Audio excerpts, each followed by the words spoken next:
thank you, everybody, for your really fascinating presentations. Really, really different. I'll just open it straight up to the floor. I'm sure you've got lots of burning questions. Not even Rob? I have a quick one. Maybe towards Kelly and your practice. When you worked at the consultancy, obviously you were trying to gain knowledge for your work as an artist. Were you quite transparent with the company at the time in terms of what you were trying to do with that information?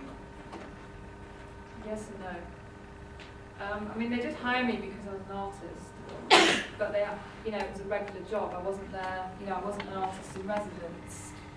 I was there with a kind of desk job, but they liked, it was kind of trendy at the time to have like artists working in companies because it's creative, says that they're creative. And I just don't think they were expecting me to turn my lens onto them, as it were. So it was a kind of, I talked about it on a need-to-know basis. The people that were interested, I would talk to them, I would invite them to shows.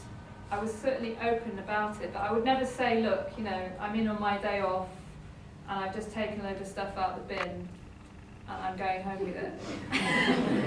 Or everything you're saying to me now in a meeting, I'm writing down because I might use it in a script for a video that I'm shooting in a few days' time.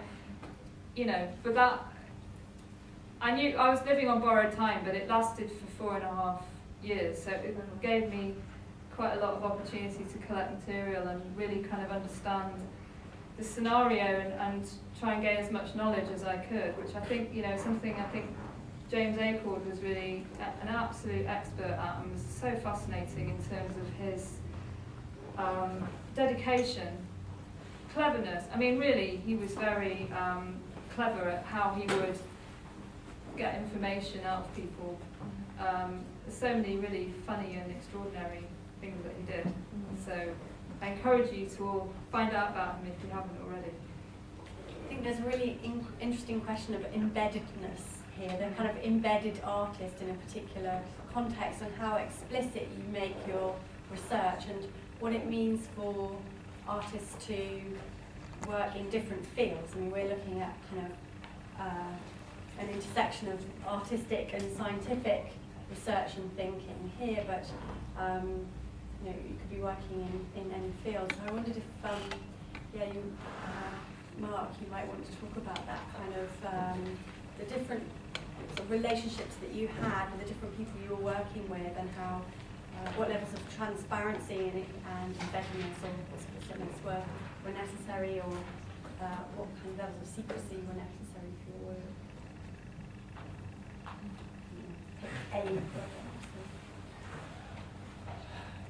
So with global is... Well, Globe, I suppose I started going as a member of the public, which nuclear, the NFL, or I can't remember who was running the nuclear facilities at the time, was had a public program where you could go and physically go into the reactor and go walk around and meet people who worked in the PR department. I suppose the thing is that because I wasn't just going there to look at the how the nuclear reactor operated. I was also looking at how the publicity, the PR around the nuclear reactor was working, what the people were wearing that were guiding me around, often very specific prints and things that related to nature. So I had an awareness of these kind of things that I suppose mechanisms of PR, and I suppose maybe questions related to that. I wasn't really embedded, though. I was going as a member of the public, and but I think that probably doesn't happen anymore. I'm not sure. Do you know? Does it? In some places you can still go around. You can go and ask. They all have a sort of public relations type group or a focus. But yes, and in the 80s. Can you still go to inside the reactor itself? It depends on the site. It's less likely now. They've really clamped down on it, which in a sense is a shame, because when I first started, I went around to different installations in the nuclear industry, and they had, the guided tours you could go on the Sellafield site on a coach, and they take you around the site. Yeah. They don't encourage that now, and that's because of terrorism. People have suddenly got a little bit more scared about letting people on.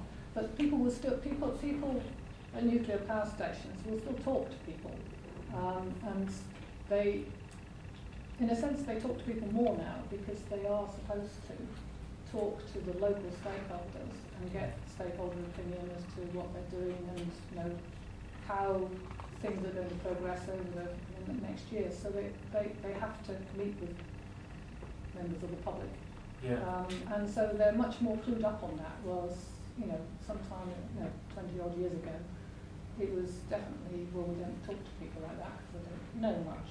Now they've recognised that people do have an input, and it is important to communicate with people. Maybe that's interesting in relation to the Cold War and how there's a shift from military, state and public and people like nuclear protesters who were at opposite poles from the military complex, or whatever you call it, state. What do you call it? A secret complex. The military-industrial complex. Military-industrial complex, and that these things were oppositional to each other, and now through these kind of the idea of the stakeholder, which I don't think that term existed until maybe even the millennium. I mean, the reason I'm here is because I'm on a stakeholder group. Yeah. For the MOD, aren't looking at decommissioning or dismantling old nuclear submarines.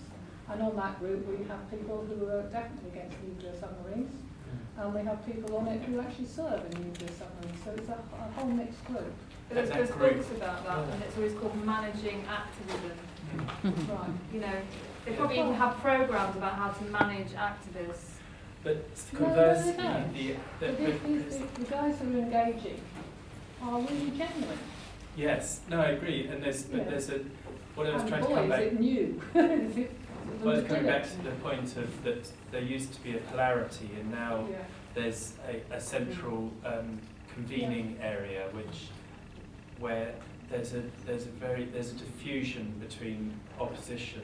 Like there's no longer the same opposition. It's like people who might have been camping outside of Greenham Common.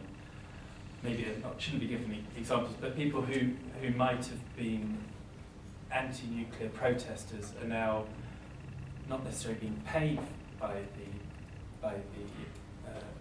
military-industrial complex, but are talking and sharing ideas. So there's and the other way around. So we're no longer in that. Say it's a different situation where paranoia it can't be positioned in the same place. Yeah, there is a conversation. Yeah. There is a conversation, and that is the important step forward. I think that sense of complicity exists on both sides. So with the submarine dismantling project advisory group, everyone involved in that group discussion comes from very, very different backgrounds and places. And I guess from the military side, when those people go back to their communities, they might be asked, so, how did you get on with a group of activists today? How come you're talking to them? And then conversely, on the other side, the activists going back to their community and their community saying, why are you in bed with the MOD? This is a huge political compromise. So I think the submarine dismantling project advisory group, we will say it's been going for 10 years, but it's much longer than that in terms of its isolus incarnations. It's about 14 years now. So this is a group of people that know each other extremely well. And it's a stakeholder consultation model that is being developed in different ways in different European countries. This is the first one for the Ministry of Defence, so it's quite unique, absolutely it is, isn't it? but this idea of the stakeholder group as a consultation group in nuclear waste repositories and other kinds of consultation is I think, yes, you can see it as a form of managing activism, as you say, and that's definitely one of its political strategies. But I think there are also other kinds of dialogue happening as well that are kind of productive and potentially productive for artists to engage with. And as you described, Karen, this kind of the kind of James Accord's one of his kind of creative projects. One is the sculptural inquiry that he had with the granite sculptures. Specific, he has a stone carver. But the other is as a kind of hack of the nuclear industry, which you described to me, Kerry. And this kind of But that wasn't an art. That was a separate. That was thing. his life. Yeah, as you said, it was his life and the way he lived his life and what he did. But his ability to be licensed to handle high-level radioactive waste and to get fuel rods from Siemens in Germany, sent to Hanford, which he then lived within his studios. I sort of have a slight problem. I think there's a bit of over-mythologising of Jim coming up here. I mean, he was staring into the abyss, and he did suffer, and he did drink, and he was a really difficult personality. I think it's important to say all those things, that it's not just a matter of someone hacking. I heard you say hacking the nuclear industry. I really don't think that's an over-romanticisation of what he did. Do something quite incredible, but it pretty much killed him. And I think that has to be said here. I was just actually flipping through Jim Flynn's essay about him. It was reminding me of our time with Jim Acorn, which was very much a switchback of experience, I have to say. But I do think that we shouldn't be over-romanticising Jim and his life. I'm not going to take that as a criticism of me because No, I didn't. I'm not. But I mean, you know, one can stand aside from the knowing about the nitty-gritty of his life and still see the. I mean, as a piece of institutional critique, had he known about? I mean, I did try to talk to him about it, but he wasn't very interested. You know, it's a kind of great piece of institutional critique. Had he chosen to bring his life more presently into his artwork, in a sense. Yeah, just a warning note. We've got two more questions, so one here and then It's sort of two parts. It's to Kerry and it's on a bit of a tangent. I was just interested in Redshift, where you, when you were shining the light through, was that onto a photographic film? Photographic paper. So, yeah, so, but then the colour paper, because the colours are quite extraordinary. Like, Yeah, I mean, you know, with that, with colour photography, you can always choose what colours things come out. Because you can change the settings on the enlarger. So, you know, there was no, you know, what colour do you choose to print something from before the solar system? So I had, you know, endless experiments trying to choose a kind of colour choice. But actually the kind of bias is between red and blue.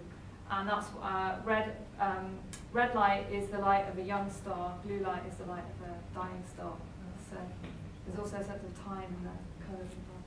and then I was also interested in the space legislation that you were talking about in terms of that territory, and who initiated it, and where, like, actually, did you manage to see, does it exist as a body, or is it just conceptual? No, it does. I mean, this is the thing. One of the legacies of the Second World War was the setting up of the United Nations after the Second World War, and the United Nations is still tasked with overseeing space law.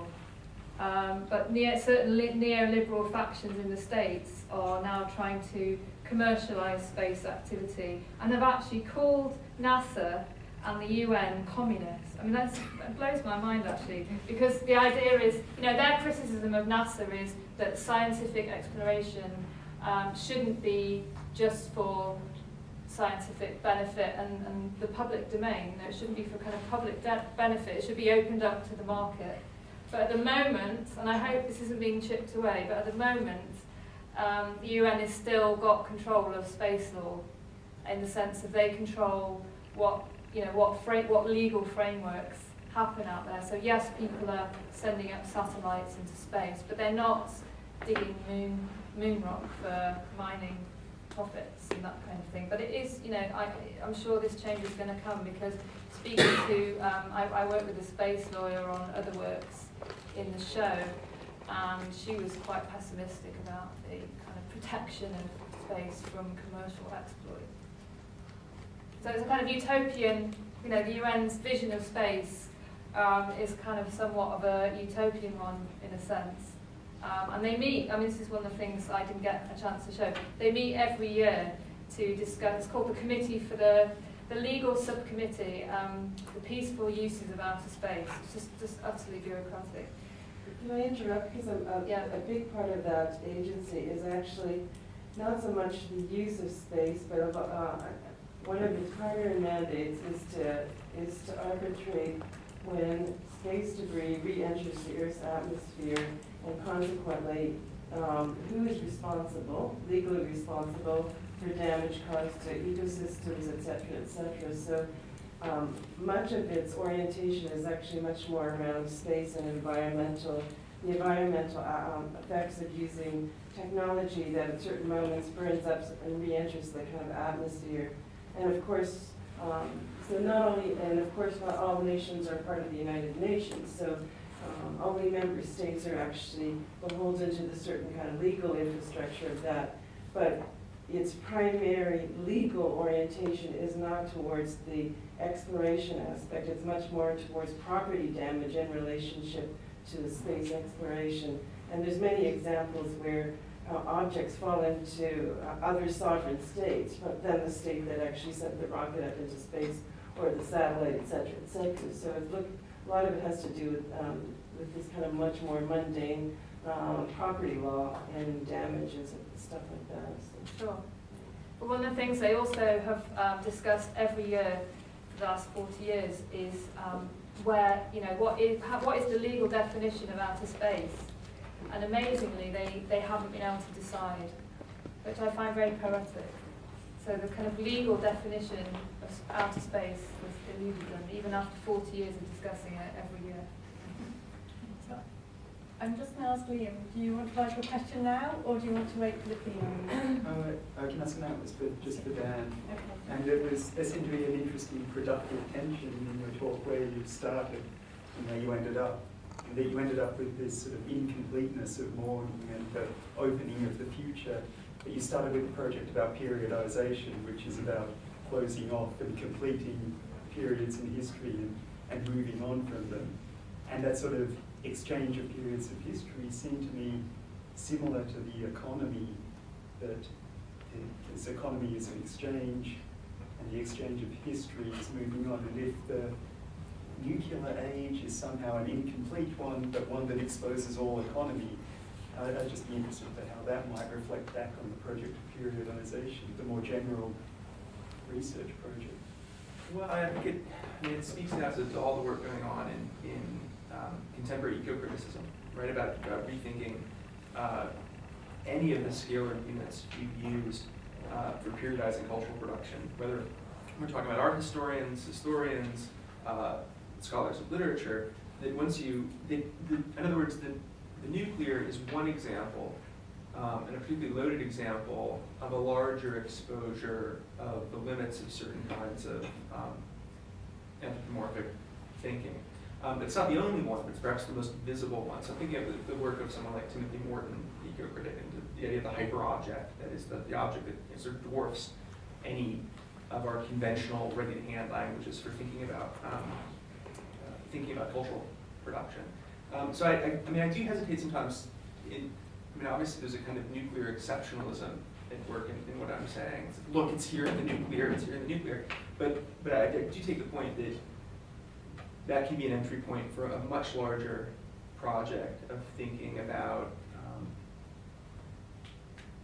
various anthropomorphic imaginations of time relative to geological, cosmological notions of time. So I'm not sure if that's an answer so much as in a way an agreement. Yeah. Okay, so we're a bit over time now, and I know that everyone probably wants a comfort break and to stretch their legs. So if we meet